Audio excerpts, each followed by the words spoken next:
மேற்கு பத்து மனையில் கரெக்டான உச்சவாசல் வச்சு ஜன்னல் வச்சு நுழைவாயிலும் மேற்கு பார்த்து உச்சவாசலில் கரெக்டாக நுழைவாயில் வச்சாங்கன்னா கண்டிப்பாக அந்த வீட்டில் யாராவது ஒருவர் அயல்நாடு செல்வார். தெற்கும் மேற்கும் இணைய பகுதி தென்கிழக்கு பகுதி. அந்த தென்கிழக்கு பகுதி நைருதி மூலைன்னு சொல்லுவோம், குபோரை மூலைன்னு சொல்லுவாங்க. அந்த மூலையில் சம்பந்தம் இல்லாமல் ஒரு கட்டிடத்தில் அரச மரம் முளைத்தால் அந்த வீட்டு அரசன் செயல்பட மாட்டார். அல்லது ஒரு சென்று திருமணம் பண்ணி வைக்கிறாங்க, திருமண வாழ்க்கை கணவன் மனைவி நடத்துனாங்க. ஸோ அவங்களுக்கு உண்டான பகுதி இதுதான். ஃபர்ஸ்ட் ஆப்ஷன் நைருதி மூலை, குபேர மூலைன்னு சொல்லுவாங்க, நைருதி மூலைன்னு சொல்லுவாங்க. இதுதான் கணவன் மனைவி அமையக்கூடிய எங்கள் இடங்கள். இது ஒரு உடல் பகுதியின் ஒரு முதுகெலும்பு மாதிரி சொல்லுவோம்.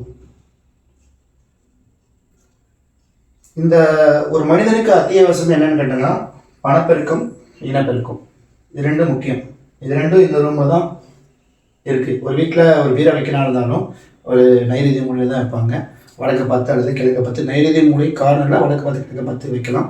இந்த பகுதியில் அதாவது தொடை முதல் பாதம் வரை இருக்கும் பாகங்கள் பகுதிகள் தவறான லைனிங், அதாவது இந்த கார்னரில் இந்த கழிவுநீர் போடுறது, இல்லை செப்டி டேங்க் போடுறது, இல்லை தண்ணி தொட்டி போடுறது அந்த மாதிரி இருந்தால் கண்டிப்பாக அவர்களுக்கு கல்லீரல் சம்மந்தப்பட்டதோ, மண்ணீரல் சம்மந்தப்பட்டதோ, சிறுநீர் பை, சிறுநீரகம் சம்மந்தப்பட்ட சில நோய்கள் ஏற்படுகிறது.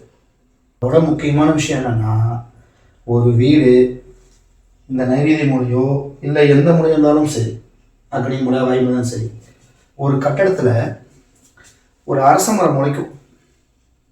அது குருவி போட்டு போயிடுச்சு அப்படிங்கிற மாதிரி நம்ம கற்பனை பண்ணிட்டு இருக்கோம். ஓகே, அப்படி கூட போடலாம். ஆனால் ஏன் மற்ற விதைகள் போடும்போது அரச மரம் மட்டும் ரொம்ப ஃபாஸ்ட்டாக வளருது, செவரே புழக்கிற மாதிரி வருது? இது இயற்கை நீதிங்க. பஞ்சபூத சக்திகள் இருந்தால் தான் எல்லா மரங்களும் சிறப்பாக வளரும். அதுக்கும் பஞ்சபூத சக்தி தேவைப்படுது. அந்த அரச மரம் வரும்போது குடும்பத்தில் எப்போ அரச மரம் வருதோ அப்போ தான் குடும்பத்தில் கணவன் மனைவிக்கு பிளவு ஏற்படும்.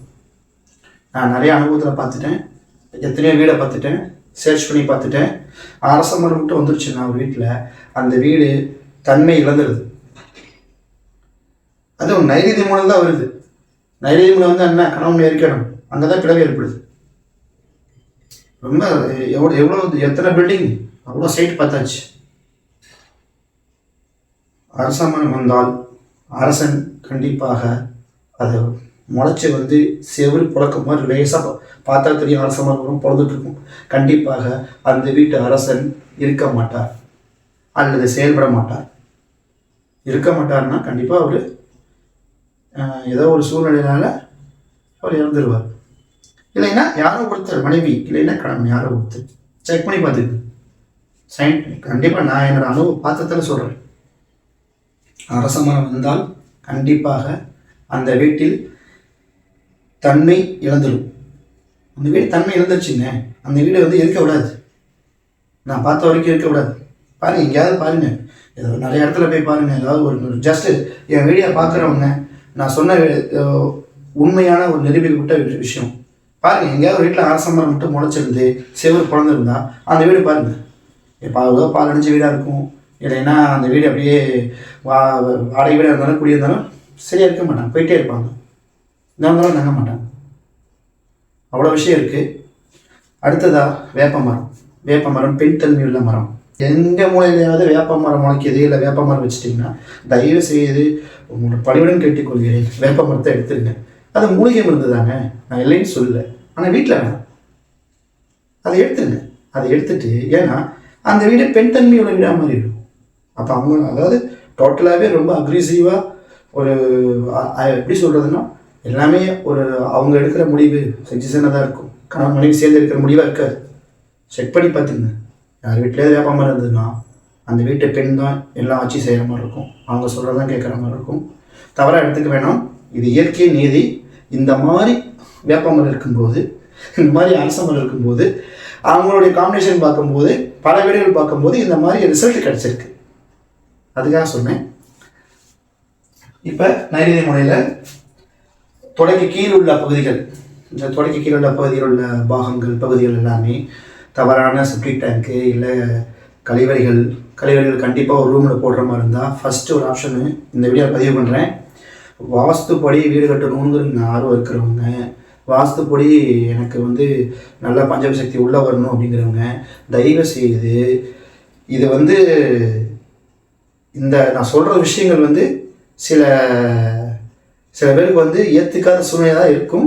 ஆனால் விருப்பம் இருக்கிறவங்க ஏற்றுக்குங்க. கண்டிப்பாக எங்கேயாவது ஒரு கிராமத்தில் வீடு கட்டுறீங்க, இல்லை ஒரு பெரிய ஒரு 10 சென்டில் இடம் வீடு கட்டுறீங்கன்னா தாராளமாக வெளியில் டாய்லெட் பாத்ரூம் போட்டுக்குங்க, வீட்டுக்குள்ளே போட வேணாம்.